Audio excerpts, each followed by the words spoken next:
La máquina de pensar.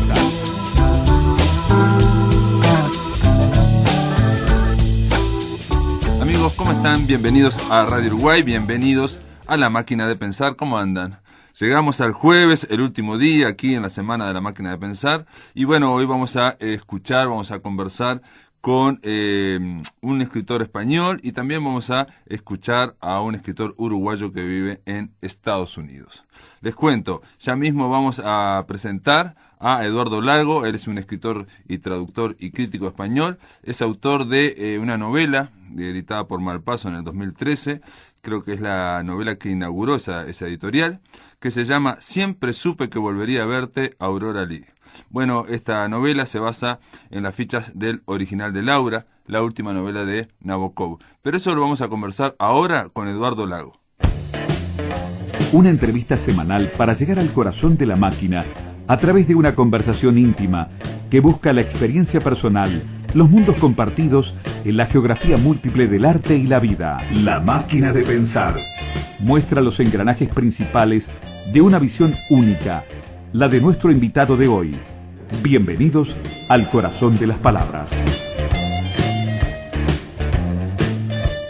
Amigos, ahora vamos a recibir en La Máquina de Pensar al escritor, al traductor, al crítico español Eduardo Lago, que está por aquí, por Montevideo de paso. ¿Cómo andas, Eduardo? Muy bien, muchas gracias. Llegué el domingo y hoy ha sido un día de sol. Creí que no había sol. No, pero hay de vez en cuando se pone el sol. Sin embargo, ahora en España es cuando está mejor, ¿no? La cosa, ¿no? En España, sí, julio, agosto, todo el mundo huye a las playas. Sí, están todos cocidos allí, con 40 grados, creo. Eduardo, sos licenciado en filosofía, doctor en literatura española, fuiste director del Instituto Cervantes, sos escritor, sos narrador. Siempre supe que volvería a verte, Aurora Lee, es un libro de Malpaso, es una novela donde arranca ya diciendo que antes, cuando las novelas existían, se sabía cuál era el nombre del personaje. Sí, bueno, esa es una broma para poner las cosas en su contexto, y la ironía de que empieza una novela diciendo que hubo un tiempo en que todavía la gente leía novelas y existían las novelas, pero realmente es nada más que un guiño humorístico, porque el humor es uno de los... Sí, pero yo lo que encontré más allá del guiño, y por eso lo traigo a colación, es que toda la novela constantemente se está hablando de que ya prácticamente no se puede hacer novela, o prácticamente, eso es lo que interpreto yo, o prácticamente se ha desarmado hasta el extremo la novela. Eso es lo que le interpreta. ¿Por qué? Y aclaremos por qué. Porque este hombre, este personaje, está fascinado por los restos de una novela de Vladimir Nabokov, ¿no? Y a la vez, para tratar de generar una novela con esos restos de novela de Vladimir Nabokov, contrata a un escritor fantasma. Un escritor fantasma es aquel que es un negro, digamos, le llaman en España, que es el que escribe para otras firmas, ¿no? El que escribe para otros escritores. Por lo tanto, en un momento vemos un estante donde se ven todos los libros de escritores comerciales que ninguno escribió, que fueron escritos por un escritor fantasma. Con todo esto que estoy contando, es obvio que el inicio de que antes las novelas tenían nombre, tenían un personaje con nombre, tiene que ver con todo este desguace de la novela. Bueno, está muy bien visto, ¿no? Aunque hay muchas otras dimensiones, pero sí, es perfecto como lo estás caracterizando. Es una especie de llamada de atención que el que lee esa frase dice, entonces, ¿dónde me encuentro yo exactamente y en qué terreno me estoy moviendo? Lo que sucede es que hay un elemento muy genuino, en el sentido de que hay un hallazgo real, un encontronazo casi brutal, podría decir, con la última novela de Nabokov, con la que autor muy interesante, bueno, un genio. ¿Te pasó a vos? ¿Te pasó? Sí, al autor? Lo cuento tal cual. O sea, lo que le pasa al personaje te pasó a vos, ¿no? O sea, lees la última novela de Nabokov, que en realidad es la publicación de unas fichas de él, ¿no? Sí. Es una prenovela, o los rudimentos, o digamos el plano básico de la novela, pero no es la novela, y quedaste impactado, tan impresionado como la novela de Nabokov. Lo que sucedió es que con mi muy buen amigo Enrique Vilamatas tuve un encuentro en París con la artista Dominique González Foerster, amiga de él ha escrito un libro sobre ella ahora, y entonces me habían pedido que yo leyera un texto de despedida de la exposición que hizo ella en Nueva York, unos dioramas muy especiales. Y entonces yo escribí un texto y cuando fui a presentar mi segunda novela, Ladrón de mapas a París, quedé con él y con Enrique y con Dominique en el Café Bonaparte y entonces me dijo, oye, muchas gracias, me ha gustado mucho lo que has escrito, pero sucede una cosa muy curiosa. ¿Tú has leído el original de Laura? Y digo yo, no. ¿Qué es? Me dice, es la última novela de Nabokov que no la terminó. Y le digo, no, ni idea, no sabía que existía. Y me dice, pues es que escribes de una manera muy parecida a como escribe él esa novela. Claro, yo había hecho un planteamiento fragmentario en unas fichas. Y entonces digo, bueno, pues... Dice, no dejes de buscarla cuando llegues a Nueva York. Y cuando llegué a Nueva York, realmente y literalmente, y esta es la parte real, me dio un ataque de locura porque me encontré en una situación totalmente fascinante. Nabokov era un obseso del control. Y de la perfección. Y de la perfección. Entonces lo entrevistaban y entonces para la televisión francesa ponía una muralla de libros delante. Sí, la vi, sí. Y leía las respuestas perfectamente controladas de antemano. O sea, era una entrevista escrita, aunque él aparecía en la televisión con Bernard Pivot, él tenía todas las respuestas y las preguntas hechas de antemano. No podía soportar la imperfección, como has dicho tú muy bien. Y de repente yo me encuentro con que la historia es muy interesante porque él tiene 75 años, está escribiendo una novela, se encuentra bien de salud y entonces paseando por Ginebra se cae, se rompe una pierna, se cae en la cuneta, lo recogen. Como pasa con los ancianos muchas veces después de una caída, ya no se va a recuperar nunca de esto. Entonces empieza un proceso de ir de hospital en hospital, un deterioro que al final se hace mental también. Él, entre tanto, está escribiendo una novela y no la va a terminar nunca. Entonces le dice a Vera y a su hijo Dimitri que la destruyan. Y entonces fallece y... Lo deja en el testamento y todo, ¿no? Algo así. Sí, pero no la destruyen. La meten en una caja fuerte de un banco. Y allí se queda la novela mucho tiempo. Entra en juego... 30 años se queda, sí, ¿no? entra en juego Brian Boyd, su biógrafo, que tiene en anagrama los años rusos y los años americanos. Estas biografías que solo los anglosajones saben hacer. Solo eso. Que te dicen que cuando James Joyce tenía 11 años hizo pipí en el Liffey. Y dices, ¿cómo lo sabe este tipo? Sí, sí. Bueno, es una biografía. Y entonces, este hombre, lo único que no ha leído es el original de Laura porque está en una caja fuerte.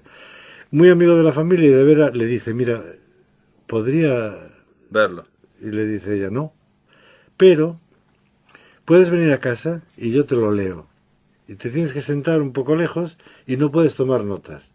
Entonces, esto es algo que ocurrió y entonces, cuando él sale del encuentro con Vera Nabokov, escribe a la comunidad de nabokovianos, que es un club de enfermos mentales, como sabes, de la literatura. De la literatura Nabokov. Sí. Les dice, he podido escuchar las 138 fichas. No, realmente tengo que decir que no hay nada ahí. Es palabrería de alguien que ya ha perdido el hilo de las cosas. Y sigue la cosa durante mucho tiempo. Y finalmente Dimitri decide publicar esto porque, claro, él ya va siendo mayor. Sabe que la madre se había muerto, o sea, Vera Nabokov ya se había muerto. Exacto, sí. Y entonces lo saca en una edición cuidadísima, preciosa, que es la que me dijo a mí Dominique González Fuerster que tenía que ver. Y son las fichas tal cual las estaba escribiendo él. Me pasé 3 años haciendo un mapa de esas malditas fichas. Un mapa en colores, porque él escribía muchos planos a la vez. Entonces, el primer capítulo, por ejemplo, estaba bastante desarrollado. En 20 capítulos yo le puse en el mapita el color azul. Segundo capítulo ya tenía 16 fichas. Ya empezaba un poco a tambalearse la cosa.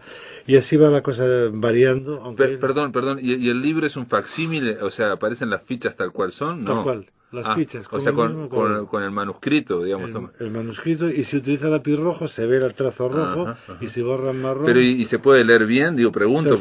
O está traducido en letra de imprenta abajo, digamos. ¿No? Está traducido en letra de imprenta abajo. Está la ficha original. Claro. Es un objeto realmente... Un libro de objeto. Sí, muy valioso, porque las fichas son del tamaño original, 138, como te digo, anverso y reverso. Es decir, por detrás se puede ver una anotación, una tachadura, en azul, en rojo, en marrón. Es realmente bastante valioso. Cuando esto sale, la reacción de la crítica es bastante unánime, es decir, bueno...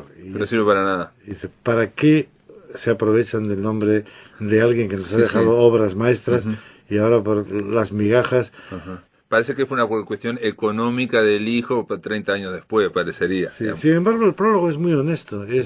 Claro, se la carga, haga lo que haga, la gente de estos oportunidades. Claro. Lo cierto es que estaba el genio de Wiley por detrás, el libro se vendió muchísimo, claro, es Nabokov, pero realmente cuando yo lo leo es cuando tengo el ataque de locura, porque me doy cuenta de una cosa que no realmente dije, pero ¿cómo no lo puede ver la gente? Ajá. Y es que te das cuenta del proyecto que está desarrollando y que no puede desarrollar porque se está equivocando. Entonces lo fascinante es que él se confunde. Entonces él empieza confunde porque pregunta, perdón que te interrumpa, pero se confunde por el cansancio o por la degradación mental propia de la edad, o decís vos que se confunde estéticamente. Se confunde por lo que has dicho, porque ya no controla sus fuerzas. Uh-huh.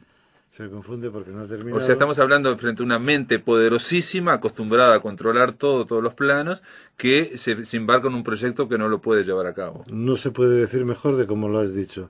Pero es que le ocurre una cosa. La novela es muy compleja y funciona en varios planos, ¿no? Entonces, él tiene dos escritores, y entonces uno es un novelista que está escribiendo una novela que se llama El original de Laura, y otro es un neurólogo que se llama Philip Wilde, que está escribiendo un tratado sobre el suicidio. El subtítulo de la novela de Nabokov es Morir es divertido. Y esto del suicidio es muy divertido también, porque son reflexiones de Nabokov, que es consciente de que está al final de su vida. Pero él, a medida que va desarrollando las fichas, se confunde, por ejemplo, y entonces se le olvida que Philip Wilde está escribiendo un tratado y cree que está escribiendo una novela. Y entonces esto es lo que yo empiezo a ver y empiezo a tomar notas con mucha seriedad. Brutal porque aparte tiene unas posibilidades estéticas impresionantes. Pero también el hecho de una mente que se vaya degradando, el hecho de que se vayan mezclando los planos. Hay novela, ahora me acuerdo de una de Vargas Llosa, la tía Julia del escribidor, donde al final se van confundiendo los teleteatros con lo que está ocurriendo en la vida real y se van misturando, digamos, ¿no? Las voces. Sí, una novela excelente, pero esta es una historia completamente diferente. Este es un laboratorio de ideas en las que de repente pero de repente me siento como un niño pequeño que se ha encontrado un tesoro. Digo, pero bueno, ¿cómo no lo ha visto nadie? Claro. ¿Cómo la crítica, Martin Amis, por ejemplo, a quien conozco, escribe un ensayo larguísimo para justificar que al final de su vida Nabokov haya metido la pata hasta el fondo? Pero lo interesante es precisamente con Martin Amis y con Brian Boyd.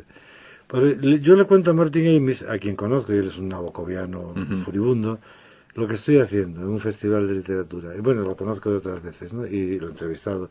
Y me dice, mira, me parece interesantísimo lo que me estás contando. Y me parece fascinante. Y tu proyecto es buenísimo, llevaba 2 años ya con la novela yo. Pero hay una cosa que tenemos que tener muy claras. Esa novela es un fracaso total. No tiene ningún valor. Me dice él, eso es lo que pienso. Eduardo, te voy a pedir, lo dejamos aquí con Martin Amis diciendo que es un fracaso total. Amigos, vamos a la pausa y le voy a preguntar a la vuelta a Eduardo Lago por qué, si Martin Amis dijo que es un fracaso total, él se embarcó en un proyecto que le iba a llevar años para tratar de recrear o rehacer o tratar de terminar o tratar de ver cómo era una novela que no es suya, que está escrita por Vladimir Nabokov. Amigos, después de la pausa seguimos con Eduardo Lago. En el aire de Radio Uruguay, La Máquina de Pensar.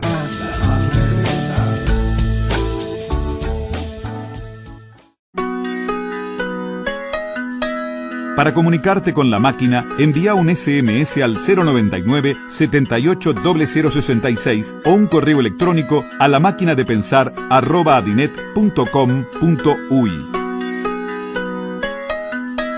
Si querés volver a escuchar charlas, entrevistas o columnas, ingresa a piensamáquina.blogspot.com y bienvenido al corazón de las palabras.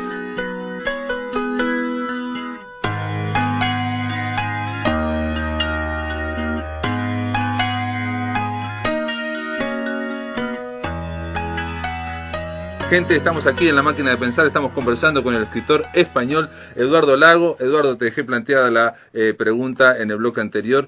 ¿por qué, qué viste vos, aparte de, de que viste los cimientos de la novela, o viste, digamos, la proyección de lo que podría haber sido esa novela, como si fuera en 3D, pero como que solamente vos tenías los lentes, las gafas, nadie más lo tenía, digamos, viste las posibilidades? ¿Por qué te embarcaste igual en terminar una novela, o ver cómo iba a ser una novela, que es de un autor, de otro, que es Vladimir Nabokov? Lo interesante es que no la terminara, porque si Nabokov termina la novela, hubiera sido una novela mediocre de un escritor al final de su vida que ha dado grandes obras maestras y ha dado una cosa de muy segundo orden. Lo interesante es lo que él quería hacer, y lo que yo quería evidentemente era en absoluto terminarla, porque eso sería, aparte de ridículo, arrogante, ¿no? Y no, completamente absurdo. Pero volviendo a Martin Amis, con quien nos quedamos antes, en Jalapa, en el Festival Hey, donde estaba él después de esta conversación, me lo encuentro en el desayuno unos días después, leyendo, volvemos a Brian Boyd, unas galeradas de un libro de Brian Boyd que se llama Stalking Nabokov, tras los pasos de Nabokov. Y le digo, ¿qué estás viendo? Bueno, es un hombre cordial. Y me dice, pues este libro te va a interesar mucho a ti, porque es lo último que ha hecho Brian Boyd, que no tenía ya nada nuevo que decir, pero es como una especie de repaso por toda la obra de Nabokov. Claro. Y me dice, y le digo, ¿cuándo sale? Y dice, sale en octubre. Estábamos hablando en abril o marzo. Y cuando en octubre sale el libro, lo voy a buscar, lo puedes encontrar por ahí, y te vas directamente al último capítulo, que se titula El original de Laura, una retractación, en el que dice, Brian Boyd dice, tengo que confesar que me equivoqué completamente con mi primera valoración del original de Laura. Esta es una obra que hubiera sido una de las más interesantes de Nabokov por el planteamiento que quiere hacer, la conecta con Lolita. Hay todo un ensayo de 20 páginas, muy ligero en el sentido de muy ameno, en el que yo llamé a mis editores y les dije, ¿habéis visto? ¿Quién tenía razón? Sí, no, ellos creían en mí. No. Pero bueno, eso fue como una señal realmente muy interesante. Ahora, si tú te tomas la molestia de leer el obituario de Dmitri Nabokov, el hijo. El hijo que murió. Entonces, cuando hablan del original de Laura, la mencionan como de pasada, como diciendo, una novela sin terminar, pero una de las más interesantes del autor. Es decir, ha cambiado el estatus de la novela completamente. Nadie piensa que era una tomadura de pelo. De todas maneras, para mí... Qué brutal el poder de la literatura y cómo funciona el aparato literario, ¿no? O sea, vos lograste convencer a un crítico, y ese crítico escribe algo y ya genera todo un cambio. No creo que él sepa que yo existo. Yo no creo que... De hecho, estoy un poco intrigado en cuando esta novela se traduzca al inglés, que todo el mundo dice que va a ser muy interesante la recepción. Siempre supe que volvería a verte, Aurora Lee. Sí, creo que va a ser bastante interesante, porque lo que hago yo es completamente distinto de lo que podría suponerse lo que decíamos al principio de los residuos de una novela. Lo que hago es inventarme un aparato alrededor de todo esto. Primero hago 3 años un análisis filológico, pero en lugar de hacerlo erudito, aburrido y plumbeo, lo hago en clave de humor. Entonces, un escritor contrata a un escritor fantasma y le dice, mira, tengo aquí una novela, no te voy a decir de quién es de un genio, a ver si me la puedes tú terminar, ¿cuánto me cobrarías? Y el otro le dice, pero bueno, tú eres escritor, ¿por qué no la terminas tú? Y dice, no, porque yo soy escritor y tengo imaginación, proyectaría mi estética, necesito a alguien que trabaje de manera técnica. Necesita un escritor fantasma que no tenga estilo. El escritor ni imaginación. El escritor normal, digamos, tiene su estilo o tiene su imaginación, y intervendría, digamos, en los originales de Laura. La idea es un escritor fantasma que trate, siguiendo esos planes, sin estilo, siguiendo los planos, digamos, como si Laura fuera un plano, ¿no? Ratificando los planos. Pero no la termina, solamente la analiza. Pero porque si la termina, por ejemplo, Borges, tenemos un texto borgiano. Claro. Lo que sucede es que el análisis filológico es en clave de humor. Entonces hay un aparato hecho con las notas a pie de página, que la tipografía es mucho más grande que la del texto original, y entonces hay un diálogo en el que el escritor fantasma vive en la zona de las notas y el escritor real vive arriba, y entonces se comunican como si estuvieran en una casa de 2 pisos, y le dice, bueno, ¿cómo va la cosa por ahí? ¿Qué has mirado? No, me he encontrado aquí una contradicción. Entonces esto crea un elemento de humor que Sí, sí, sí, sí, que lo ligera y aparte Claro, todo está escrito, digamos, como si fuera una especie de thriller, ¿no? De sí, thriller en el sentido de hay una pista, hay que buscar algo y aparte hay guiños a esas damas hermosas que aparecen en los thrillers sí. que enganchan a al detective. En este caso, el detective es un escritor fantasma, Sí, se ¿no? llama Marlowe. Claro, se llama Marlo por las dudas. Estamos ahora hablando de Siempre supe que volvería a verte, Aurora Lee, porque pasaste de la novela de Nabokov, digamos, de la última, los originales de Laura, a tu novela. Y te pregunto una cosa, porque me hizo acordar ahora, Sí, atención como el sí, sí, lector mero y nada más, ¿no? sí. A Torrente Ballester. ¿Te gusta Torrente Ballester? Sí, pero es un escritor muy interesante, muy de su tiempo, muy joyciano, pero Porque no vos es, también sos joyciano, ¿te gusta? pero no mi novela, yo Ajá. creo. No, Lo que pasa que Torrente, yo no sé si todavía su literatura funcionaría. funciona, es un gran No, escritor, pero... pensé porque es todo esto de los planos que estamos Ah, escuchando y sí, toda esta cuestión experimental que estamos escuchando sí. de tu novela y el humor que está en tu novela, que es fundamental, que nadie se crea que tu novela es una novela de experimentación o una novela experimental. Se lee como una novela casi convencional, ¿me explico? O sea, no está, lo experimental está como una necesidad narrativa. Es necesario escribirla así y no hay una experimentación. Pero muy descargada en este sentido y sobre todo recurriendo a la clave del humor. Por Claro. ejemplo, hay un encuentro en la agencia literaria en que sale un carrito con todos los bestsellers, que Sí, además no hay sí.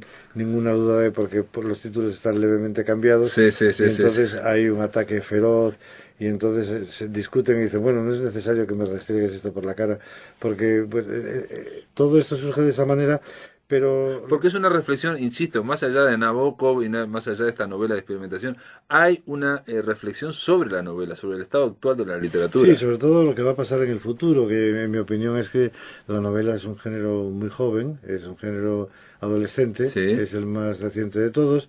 Me produce hilaridad cuando oigo la expresión la muerte de la novela, pero digo, pues se acaba de nacer, pues es un bebé, esperen un momento a que se desarrolle claro. antes de matarlo. Entonces, por eso es un guiño irónico lo del principio. La parte central, que es el informe, se convierte en un objeto de deseo porque todos... hay un agente literario que se llama Peter Bailey que cree que le están engañando porque cree que Dmitri Nabokov tiene una novela de su padre que se la está vendiendo a la competencia. Claro, claro. Entonces se va a otra agencia literaria Ajá. y entonces contrata a unos sicarios para que roben el informe. El informe, que no es terminar la novela, él se cree que es esto, pero al Claro. mismo tiempo hay un club que está basado en figuras reales. Valerie Solanas es la novelista esta que le pegó un tiro en la cabeza a Andy Warhol. Entonces en la novela hay Ajá. un club de lolitas asesinas y ella roba el manuscrito en nombre de Peter Bailey, el agente. Es impresionante. Yo cuando leí lo de Lolitas Asesinas pensé en Bolaño y obviamente de Bolaño también pensé en Borges, ¿no? Porque estamos hablando estamos haciendo literatura, estás haciendo literatura de la literatura, ¿no? Sí, sí, evidentemente esas conexiones hay que hacerlas, pero yo lo que creo es que es una etapa, así como hablabas antes de Torrente, es como de ahora mismo. Mi novela lo que refleja es lo que está pasando en el mundo de las agencias literarias en Nueva York, que es donde yo vivo. Ujú. Perdón, antes Sí, me gustaría preguntarte esto, pero quiero decir algo que no dije sí, sí. y que es fundamental en esto. Esta novela es intensa, que es algo que a mí me interesa, digamos, de la literatura, creo que es la virtud que más me interesa, Sí. porque refleja un hecho auténtico que es que te pasó a vos con los originales de Laura, con esa novela. Digo, más allá de la experimentación, más allá de la literatura sobre la literatura, pasaste mucho tiempo analizándolo y se nota eso se comunica, eso, se expresa. Ha habido alguna gente que me dijo, un editor en concreto me dijo, es valiosísimo este análisis que hace, se podría hacer por separado. Lo que yo quería era un cuerpo narrativo. El cuerpo narrativo me exige crear personajes, los Ujú. personajes tienen vidas reales y se mueven en un ambiente que tiene lugar en Nueva York, pero hay unos desarrollos muy singulares que han llamado mucho la atención de la crítica. La novela salió ya en España, primero en el 2013, en el 2014 en México y ahora llega aquí a Argentina y Uruguay. Y entonces les llamaron la atención dos historias que surgen después y que tienen que ver con mi vida, que es una, que el protagonista es Paul Auster, y su mujer, y que tiene que ver con una historia de los clubes de Nueva York de los años 80 y la historia de un hijo suyo que la contó la propia Siri Hustvedt. Eso es un desarrollo muy largo que me llevó a una investigación periodística bastante considerable. Y luego hay un viaje que yo hice a la isla de Alejandro Selkirk en Juan Fernández, a donde van a llevar las cenizas de uno de los personajes cuya biografía escribe el escritor fantasma. Y esto me lleva a traer a colación como personajes de mi novela, es que es muy complicado, a David Foster Wallace y a Jonathan Franzen, su amigo, que viajó a esta isla. Entonces, creo que al final... Que es la isla de Robinson Crusoe. Sí, donde estuve y donde voy a volver, porque es mi siguiente novela, que la tengo que terminar. Entonces allí, como sabe todo el mundo, porque lo escribió Jonathan Franzen, tiró una parte de las cenizas de David Foster Wallace y se retiró a leer Robinson Crusoe en la isla de Robinson Crusoe. Entonces, estos son desarrollos nuevos de la novela que al final conectan de nuevo con la historia de Nabokov, que está escribiendo un tratado sobre la desaparición del cuerpo y sobre la desaparición del mismo, se está intentando borrar. Y la última ficha de Nabokov son 8 palabras que son sinónimos del verbo desaparecer. Entonces, unir todo esto de manera que fluya como una narración... Y que sea inteligible. Sí, y que sea sobre todo inteligible y aparte que fluya como una narración, que tenga intensidad, eso es lo más difícil. Ahí está el arte del novelista también, ¿no? Sí, y yo he metido el elemento del humor, es decir... A mí lo ha señalado mucha gente que se ríe con la novela. Lo buscaba deliberadamente y la crítica lo ha señalado. Digamos que la novela ya... Para mí lo que es importante es que llegue aquí, acá. Enrique Vilamata se la recomienda fervorosamente en una banda que, bueno, ahora no la tengo, pero estaba ahí alrededor del libro, ¿no? Que Vilamata decía que leyendo siempre supe que volvería a verte, Aurora Lee, solo queda una dirección hacia adelante, a ver qué es lo que va a pasar, qué es lo próximo que va a pasar. Pero yo te interrumpí y me gustaría, digamos, pensar en ir redondeando la entrevista en algo que dijiste que vos querías reflejar lo que está pasando en la literatura actualmente en Nueva York, que es donde residís, ¿no? Con las agencias literarias, que es donde se corta el bacalao, digamos, de la industria editorial, ¿no? ¿Cómo es que se corta? Porque yo no sé tampoco mucho, a ver, explicar.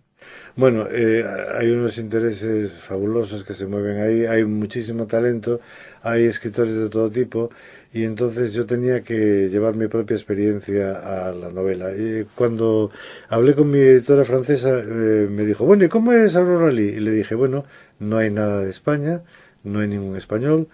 Y me dice, bueno, claro, ¿de qué vas a escribir tú si llevas 25 años en Nueva York? Hay una faceta muy importante de mi biografía y es mis conversaciones con los escritores norteamericanos en forma de entrevistas. He tenido el privilegio de entrevistarlos a todos los grandes, o sea, algunos ya han fallecido, Norman Mailer, Philip Roth está vivo, pero John Updike falleció, a Don DeLillo en 3 ocasiones, a David Foster Wallace lo entrevisté, tuve una conversación muy larga con él, a Jonathan Franzen. Todo esto me permite hablar con gente que está en la punta de lanza de lo que está ocurriendo con la literatura y es muy vital lo que está sucediendo en Estados Unidos. Este es el plano de la creatividad. Luego hay otro plano que es cómo hacer llegar esto a la gente en un momento en que la literatura misma está en crisis y en que todos los que... En el fondo estamos todos mimetizando el modelo norteamericano, por lo menos en España, la manera de operar de las agencias, la manera de operar de las editoriales, los criterios. Malpaso es distinta, por eso dejé una editorial, digamos, de las grandes y me fui con Malpaso, porque me parece que apuesta por la literatura de verdad. Porque decís, está la cuestión digamos, de la lanza de la creatividad, estos grandes escritores que mencionaste, David Foster Wallace, alguien rebelde aparte, ¿no? Gente que quiere crear, que quería crear, y por otro lado, es cómo hace para llegar eso al público en una época en que la literatura aparentemente aparece un poco de capa caída, digamos, la literatura de calidad, y aparte una cosa que me parece mucho más importante, en un momento en que estamos en un momento histórico de la tecnología, en que estamos acumulando constantemente medios de información y de comunicación, nos llegan de todo tipo, entonces lo que hace es que la gente esté distraída, digamos, o sea, no se puede atender el SMS, el WhatsApp, el correo electrónico, todo eso genera un cierto estado de distracción o de debilidad en la atención, cosa que conspira contra la literatura de calidad. Sí, pero estamos viviendo uno de los momentos históricos más importantes en la historia de la creación literaria. en este momento y la tecnología es sumamente positiva. Yo creo que sobre todo en las generaciones jóvenes va a influir de manera muy fuerte. Nunca se ha leído más, ni nunca se ha escrito más. Es más poderoso incluso que la comunicación interpersonal. Si tú ves a una pareja de novios en un café, los dos están poniendo texto. Claro, sí, están escribiendo, digamos, a nivel virtual o de indirecto. Yo no lo critico, lo que digo es que en este estado de cosas, la industria editorial tiene que procesar esa creatividad para llevarla a los espectadores, a los lectores, y utiliza una serie de estrategias que cada vez se van pareciendo más, no sé si a vender salchichas prácticamente. Totalmente, pero eso es lo que ataco de manera frontal y sangrienta. O sea, es decir, hay una escena en la que hay personajes en clave. Por ejemplo, tengo un personaje que es un famoso editor, muy reconocible, que aparece como un perro que habla y es un olisqueador de bestsellers. Entonces, por ejemplo, la editora le tira manuscritos, él los olisquea y entonces, según si ladra mucho, o si se mea o lo que sea, se sabe si es un bestseller, si es una novela aburrida, si es una novela experimental. O sea, esta es la clave de humor en la que te decía yo antes. Claro. Tiene que ver con lo que está sucediendo, pero te voy a hablar de una dicotomía muy importante, lo que tú me dices, y es que creo en los jóvenes, creo en la tecnología como ayuda a la literatura, y creo en fenómenos increíbles como el de David Foster Wallace, que es un hombre que no renuncia a nada, que además es un hombre que está trabajando en la oscuridad, que termina esta novela, El Rey Pálido, que se suicida sin haberla terminado, que deja un legado de obra muy importante, pero La Broma Infinita es dificilísima, he estado varios meses analizándola y sin embargo hay pasión total por este hombre. Es una de las mayores influencias que hay sobre los jóvenes narradores de América Latina, de 30 años, y es una influencia enorme en Italia, es una influencia enorme en España, y lo digo como paradigma, y él era amigo íntimo, por eso están los dos en mi novela de Jonathan Franzen, que ha seguido un camino totalmente distinto, diferente, ¿no? Mucho más convencional. Es un buen escritor, es un escritor honesto, pero es un escritor que mira hacia el pasado, mientras que David Foster Wallace es un escritor que mira hacia el futuro.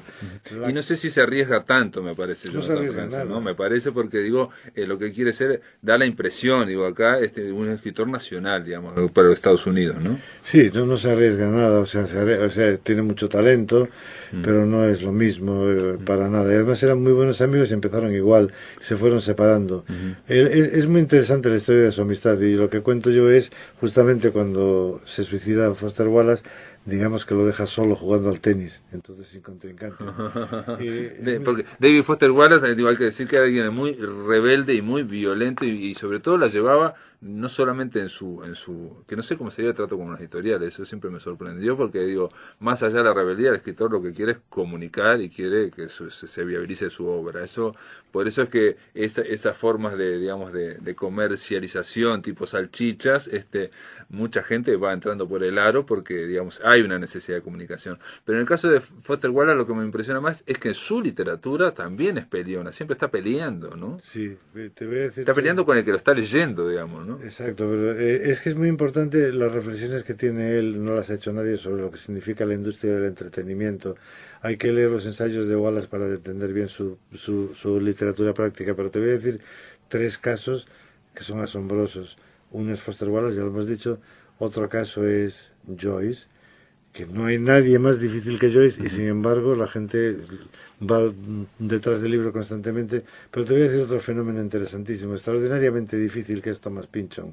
Y Thomas Pynchon escribe una novela detrás de otra y vende, que es rizar el rizo de la industria, es decir, no puede haber nada más difícil, no tienen que hacer ningún tipo de marketing, el tipo no da entrevistas, el tipo no aparece.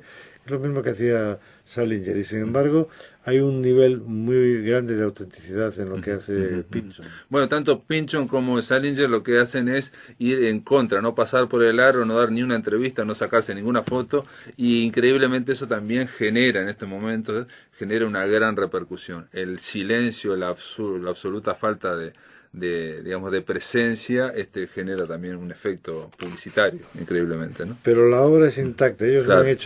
no han hecho ninguno de esos movimientos para vender. Correcto, no lo hicieron, digamos, a propósito con la idea de publicitarse, no lo hicieron con esa idea, lo hicieron para precisamente protegerse, porque son escritores sensibles también, ¿no? Y estas son máquinas de picar carne también, ¿no? Digo, la sensibilidad también debe ser bravo. Uno se imagina, ¿no? Pero uno se imagina ver la industria de Hollywood, que es el mismo sistema, Sí. y lo que vemos es que las actrices jóvenes o los actores jóvenes es una máquina de picar carne, no duran 3 años, 4 años, son sustituidos por otro y por otro y por otro, no se generan grandes carreras. Esa es la Pero reflexión bueno. de fondo cuando me preguntabas antes qué tipo de cosas digo yo acerca de lo que está pasando con la novela. Es eso lo que sucede. Los personajes son agentes literarios de éxito que van persiguiendo autores de éxito. Está todo ahí dramatizado, pero es lo que yo veo. Yo vivo en Nueva York, vivo en Manhattan y es lo que veo. Y mis amigos trabajan en agencias, son escritores americanos.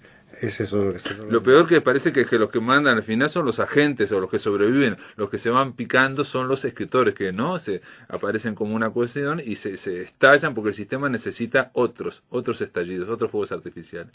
Sí, y aparte estos agentes literarios, una cosa que me llamó la atención, eran escritores, o en el caso del escritor fantasma, que también me llamó la atención, era editor antes. Sí. Y eso por eso hablaríamos otra vez de Sí. que creo que los yanquis escriben tan bien porque tienen unos editores fabulosos que aquí no existe. No existe la figura del editor, que es la de un escritor que ayuda a mejorar el texto, a que el texto diga lo que es. Yo he hablado con Mailer y con John Updike, que trabajaban durante décadas con sus editores o editoras y estaban en total deuda con ellos. Y es maravillosa esa figura porque son perfectamente conscientes de que están tratando con la obra de un genio y no la modifican. Es algo que nuestra cultura... pero la mejoran, digamos, ¿no? Digamos, o sea, la mejoran, la decantan. Se vio con, digamos, con Raymond Carver también, su editor, digo, ¿no? Es decir, estamos hablando de grandes obras, pero que nunca aparece ese editor que aquí no existe. Aquí es el escritor, presenta las cosas y si están bien, están bien, y si están mal, más o menos, pero es el escritor solo, digamos, ¿no? Lo de Carver con Gordon Lees, sin embargo, es un caso extremo, porque le quitaba el 85% del texto. Pero qué bien, qué lindo que nos cuenta Carver. No sé, Eduardo Lago, te tengo que agradecer infinitamente que hayas venido aquí, que sé que estás cansado, has tenido una jornada muy brava, muy agotadora, pero obviamente también es lindo poder compartir. Sí. Y no, que hayas venido hasta acá, hasta la máquina de pensar. Gracias por estar acá. No, gracias a ustedes. En el aire de Radio Uruguay, La Máquina de Pensar. Ahora vamos a escuchar en nuestra sección, cuando pasa por la voz, vamos a escuchar a Eduardo Espina. Ustedes lo conocen, es un gran poeta uruguayo, vive desde hace muchísimos años, varias décadas en Estados Unidos, y acaba de editar no hace mucho La Imaginación Invisible. Está editado por Seix Barral y ese libro recoge poemas de todas sus etapas de carrera poética, de creación poética. Bueno, Eduardo Espina nos va a leer poemas de La Imaginación Invisible. ¿Qué ocurre cuando el cuento y la poesía pasan por la voz? La palabra a través de la garganta y junto al corazón transforman al texto. Cuando pasa por la voz, un espacio para oír la voz de poetas y narradores.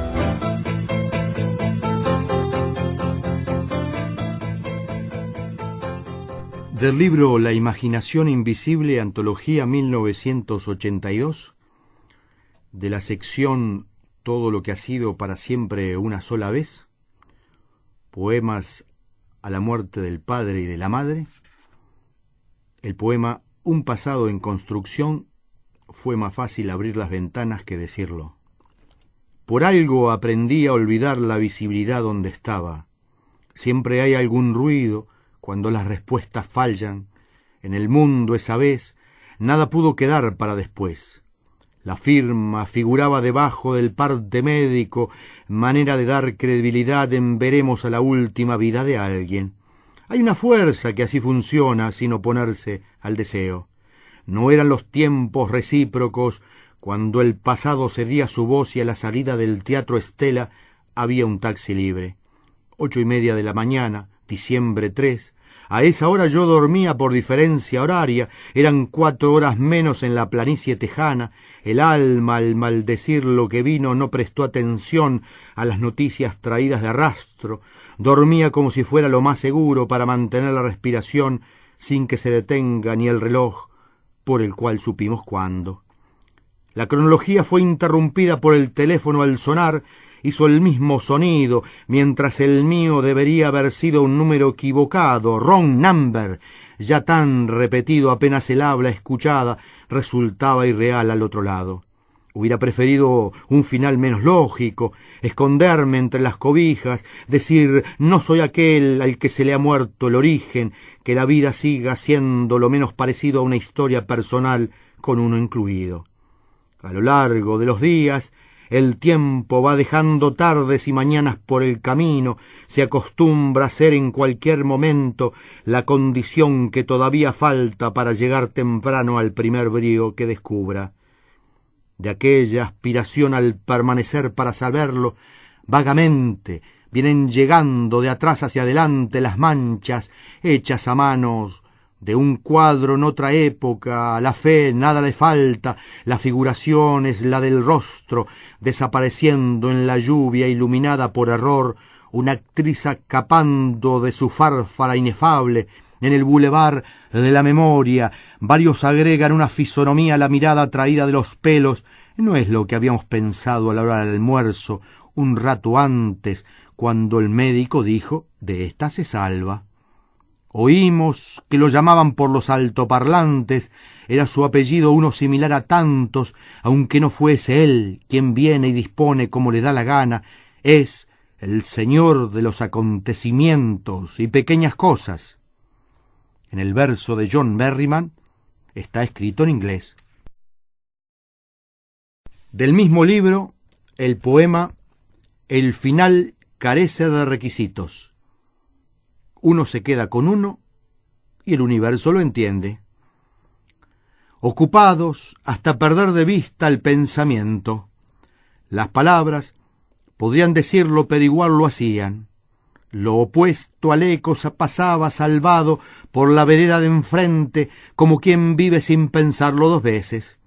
Para entonces, el padre era el nombre que un día habría sido, la madre en persona, no más que la continuidad de un recuerdo despierto alrededor.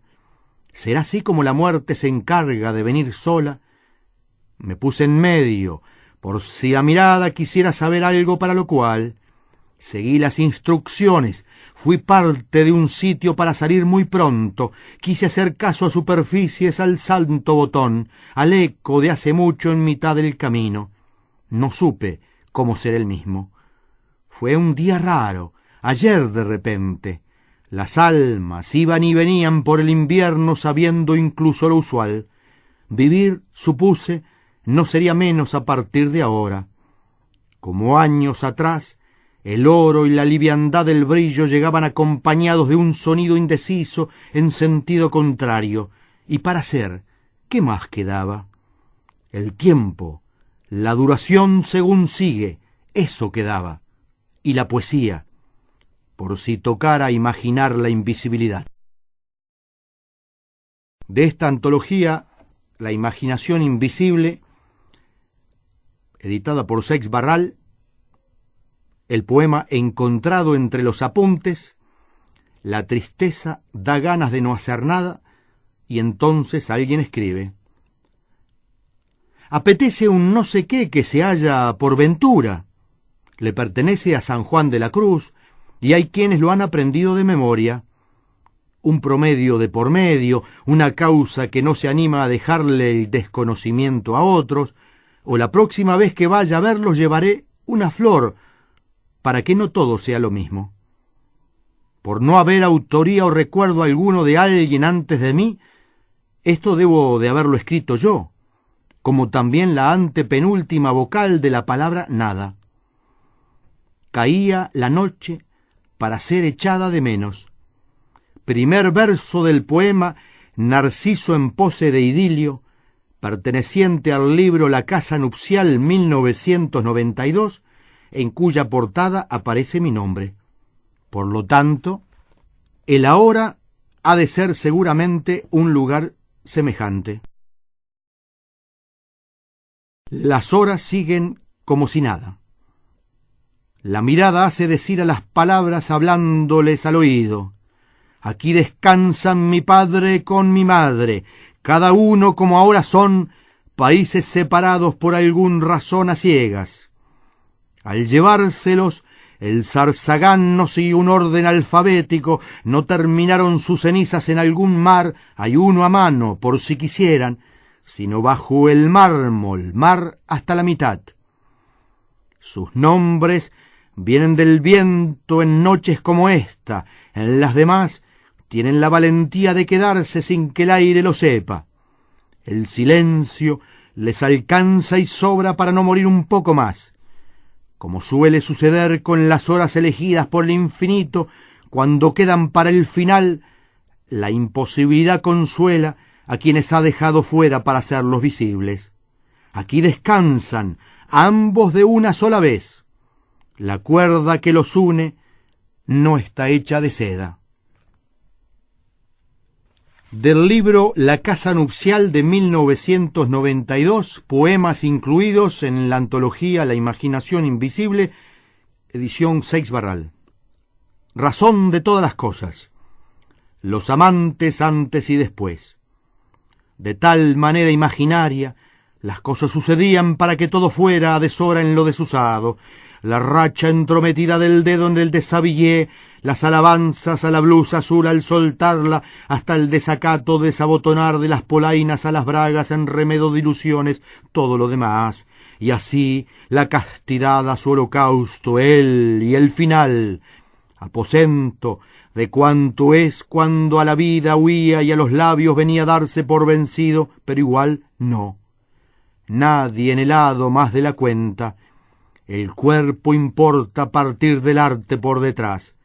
Una idea se da, puede ser donde menos nace, todo nombra, la piel a solas cede al resultado. Está la realidad para decir adiós hace un rato. En la ducha, los afeites hermosean el enredo y regresa el agua a la noche donde se bañan. El amor es la única imposibilidad necesaria.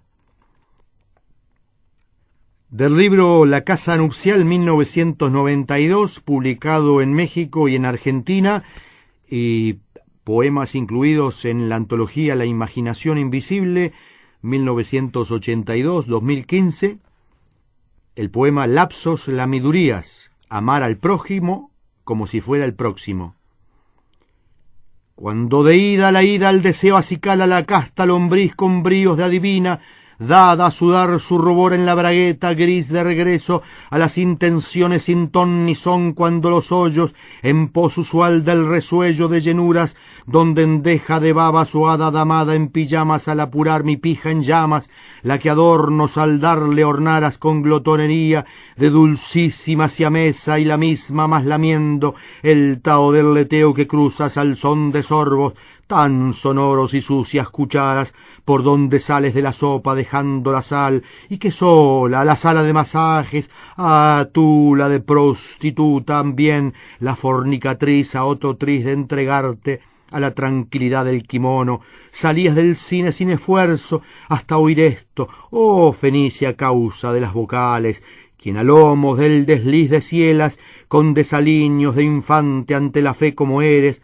culpable satiresa de mi erizado cáñamo, tan ahí como mías las bolas que sunámbulas y azoras con regios roces de papa femenino, que al braguero eleva anhelando en el milagro de un lugar en Afrodita, y entre bellos albedríos por la bruma de Babel, buscando como boa en el botón y por la casba un confesor, porque eres culpable del dato feliz del entube al trenzar en hermosura hacia el sur cuanto caduca cordura, culpable al ras de lo que despabila, de raras albóndigas, reina culpable, y de mis 30 y pico mejores versos, ya dime cuáles y que estos no son. Gracias.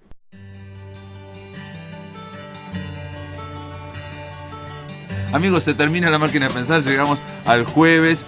Que lo pasen muy bien. A partir del lunes, a partir de las 20 horas aquí por Radio Uruguay, seguiremos hablando de libros y escritores. Que lo pasen muy, pero que muy bien.